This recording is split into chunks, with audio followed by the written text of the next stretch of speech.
أعوذ بالله من الشيطان الرجيم بسم الله الرحمن الرحيم. ഒരു പക്ഷേ നമ്മൾ ആരും ചിന്തിച്ചിട്ടുണ്ടാവില്ല ഖുർആൻ തുടങ്ങുന്ന പോലെ തന്നെയാണ് ഖുർആൻ അവസാനിക്കുന്നതുമെന്ന്. ഫാത്തിഹയിൽ അള്ളാഹു നമ്മുടെ റബ്ബാണെന്നും ഇലാഹാണെന്നും മലിക്കാണെന്നും പറഞ്ഞു തുടങ്ങുന്നു. അവസാനത്തെ സൂറത്തായ നാസിൽ അള്ളാഹു നമ്മുടെ റബ്ബിന്നാസ്, മലിക്കിന്നാസ്, ഇലാഹിന്നാസ് ആണെന്ന് ഓർമ്മിപ്പിച്ചുകൊണ്ട് തന്നെയാണ് അവസാനിപ്പിക്കുന്നത്. ഖുർആൻ തുടങ്ങിയ അതേ സന്ദേശത്തിൽ തന്നെയാണ് ഖുർആൻ അവസാനിക്കുന്നത്. കാരണം ഒരു മനുഷ്യൻ തൻ്റെ ജീവിതത്തിൽ നേരിടാൻ പോകുന്ന ഏറ്റവും വലിയ വെല്ലുവിളി അള്ളാഹു നമ്മുടെ റബ്ബാണ്, മലിക്കാണ്, ഇലാഹാണ് എന്ന കാര്യം മറന്നു പോകുന്നു എന്നുള്ളതാണ്.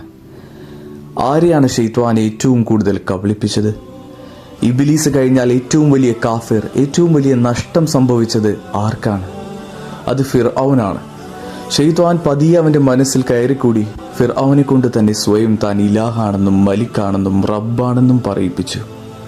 ഖുർആനിലെ ഫിർഔന്റെ വാക്കുകൾ ശ്രദ്ധിക്കൂ. മിസ്ർ രാജ്യത്തിന്റെ അധികാരം എനിക്കുള്ളതല്ലേ? എൻ്റെ കീഴിലൂടെയല്ലേ ഈ നദികളെല്ലാം ഒഴുകുന്നത്? ഞാനല്ലേ മിസ്ർ രാജ്യത്തിന്റെ ഒരേ ഒരു രാജാവ് എന്ന് ഫിർഔൻ ചോദിച്ചു.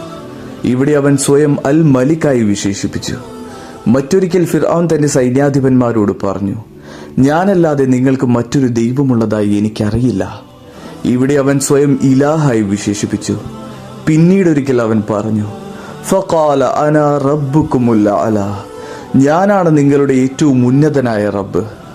ആ വാചകം ജിബ്രീലിനെ പോലും ഫിർഔന്റെ ശത്രുവാക്കി മാറ്റി. അള്ളാഹുവിന്റെ ഏറ്റവും വലിയ 3 വിശേഷണങ്ങളും ഫിർഔൻ അവനിലേക്ക് ചേർത്ത് പറഞ്ഞു. അഹങ്കാരത്തിന്റെ കൊടുമുടിയിലേക്ക് ഫിർഔനെ ശൈത്വാൻ കൊണ്ടു ചെന്നെത്തിച്ചു. ഇന്ന് നമ്മൾ ഫിർഔനെ പോലെ സ്വയം ദൈവമായി പ്രഖ്യാപിക്കുന്നില്ലായിരിക്കാം. പക്ഷേ പലരും സ്വന്തം വ്യക്തിപരമായ ആഗ്രഹങ്ങളെയും താല്പര്യങ്ങളെയും ദൈവങ്ങളായി കാണുന്നു. അറിയാതെ പലരും ഫിർഔന്റെ പാതയിലേക്ക് തന്നെയാണ് ചെന്നെത്തുന്നത്. ഖുർആനിൽ അല്ലാഹു പറയുന്നു, അഫറഅയ്ത മൻ ഇത്തഖദ ഇലാഹഹു ഹവാഹു, തന്റെ ആഗ്രഹങ്ങളെ ദൈവമാക്കി എടുത്തവനെ നീ കണ്ടിട്ടുണ്ടോ? എത്ര ആഴമുള്ള ചോദ്യമാണ് അല്ലാഹു നമ്മളോട് ചോദിക്കുന്നത്.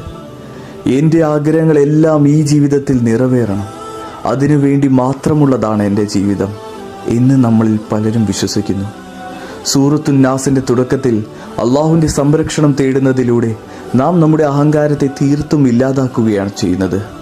അള്ളാഹുവിന്റെ അടിമകളാണെന്നും അവന്റെ സംരക്ഷണം നമുക്ക് അത്യാവശ്യമാണെന്നും നാം അംഗീകരിക്കുന്നു. ഖുർആനിൽ ഇബ്ലീസ് പോലും അള്ളാഹുവിന്റെ പരമാധികാരത്തെ അംഗീകരിക്കുന്നുണ്ട്. ഇബ്ലീസ് അള്ളാഹുവിൽ വിശ്വസിക്കുകയും അവനെ ആരാധിക്കുകയും ചെയ്തിരുന്നു. അള്ളാഹുവിലുള്ള വിശ്വാസമായിരുന്നില്ല ഇബ്ലീസിന്റെ പ്രശ്നം, മറിച്ച് അവനെ നശിപ്പിച്ചത് അവന്റെ അഹങ്കാരമായിരുന്നു. തീയിൽ നിന്നും സൃഷ്ടിക്കപ്പെട്ട ഞാൻ വെറും കളിമണ്ണിൽ നിന്നും സൃഷ്ടിക്കപ്പെട്ട മനുഷ്യനേക്കാൾ ഉന്നതനാണ് എന്നവൻ പറഞ്ഞു. ഒന്ന് ആലോചിച്ചു നോക്കൂ, അവന് സംഭവിച്ച അതേ അഹങ്കാരം തന്നെയല്ലേ അവൻ നമ്മളിലും കുത്തി നിറയ്ക്കാൻ നോക്കുന്നത്? ഞാൻ എന്ന അഹങ്കാരം, അതാണ് നമ്മളെയും നശിപ്പിക്കുന്നത്. ഖുൽ ഔദു ബിറബ്ബിന്നാസ്, ഖുൽ പറയുക, ഔദു, ഊദ് എന്ന വാക്കിന്റെ അർത്ഥം വലിയ വൃക്ഷത്തോട് പറ്റിപ്പിടിച്ച് വളരുന്ന പായൽ എന്നാണ്. ആ പായൽ ചെടിക്ക് സ്വയം നിലനിൽക്കാനാവില്ല. വൃക്ഷത്തോട് ചേർന്ന് നിൽക്കുന്ന പായൽ അതിന്റെ സംരക്ഷണത്തിൽ മാത്രമേ നിലനിൽക്കൂ. ആ വൃക്ഷം അതിനെ കാറ്റിൽ നിന്നും മഴയിൽ നിന്നും സംരക്ഷിച്ച് അതിനു വേണ്ട പോഷകവും വെള്ളവും നൽകുന്നു.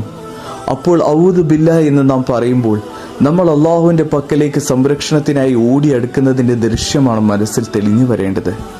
ഒരു പായൽ ചെടി വൃക്ഷത്തോട് എത്ര അടുത്തിരിക്കുന്നുവോ അതുപോലെ അള്ളാഹുവിലേക്ക് അടുക്കാൻ നമ്മളും ആഗ്രഹിക്കുന്നു.